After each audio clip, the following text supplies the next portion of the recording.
The government has sealed the office of the faction of All Progressive Grand Alliance, led by Edozie Njoku in Awka, Anambra State. The office, located in Udoka Housing Estate, also houses the campaign office of Peter Obi, the 2023 presidential candidate of the Labour Party. Reports indicate that the officials from the state government, accompanied by soldiers and police officers, carried out the sealing of the offices on Tuesday.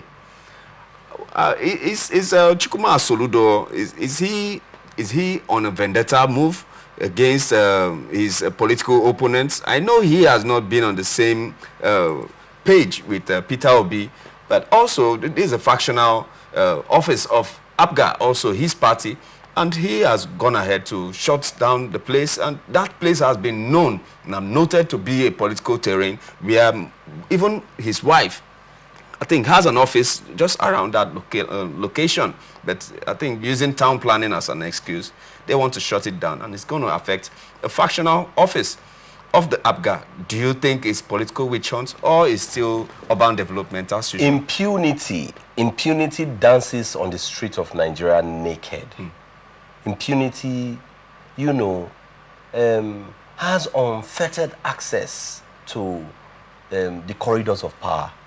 Impunity lives with our politicians in Nigeria like wives live with their husbands. Impunity is resident, you know, on the very and in the very DNA of our Nigerian politicians. Because I'm wondering how that even state actors are enlisted to perpetuate certain things that are not constitutional. I thought that there are protocols to doing these things. Exactly. If you thought that you wanted to do X, Y, Z, you went to court. Court gave you an order. Court gave a ruling. Certain things were done backed by court that you will present to Nigerians as alibi, as reason for carrying out certain actions. Exactly. When I read the story, I was looking for, you know, that reason that can be taken to be plausible enough, that I can rationalize, you know, as someone who can think, as reason for this. Yeah. That reason that gives the impetus, you know, to the governor or to the security people that went with him to go and seal that office. I was looking for that. We must, as a people, rise to the level where we get above the very shrewd ways of doing things.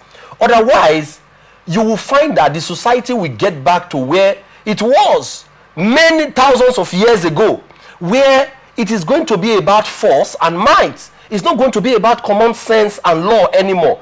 Because if you would go and just seal off the office of a person as, pardon my use of the word, as prominent as Peter Obi, if you would go and just whimsically seal off the office, then I ask the question, what then becomes the fate of the ordinary man and woman who is perceived not to be on the same, you know, boat with the governor, on the same boat with a big man in Nigeria?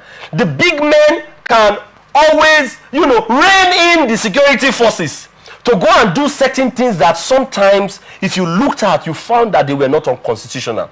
The court must be respected at all times. If you wanted to carry out this kind, as simple as even you wanted to evacuate somebody, you wanted to evict somebody from your house, for instance, you went to court to get the order to do that. Exactly. How do you go to seal off offices without getting an order, without getting a law? So I look forward to the governor coming to address Nigerians and Anambrarians to say these are the reasons why I did this. Until such a time, I think that I'm just going to, you know, join hands with the other people who believe this is just, you know, political vendetta and witch hunting. Oh, that does it. That does it for that. Okay.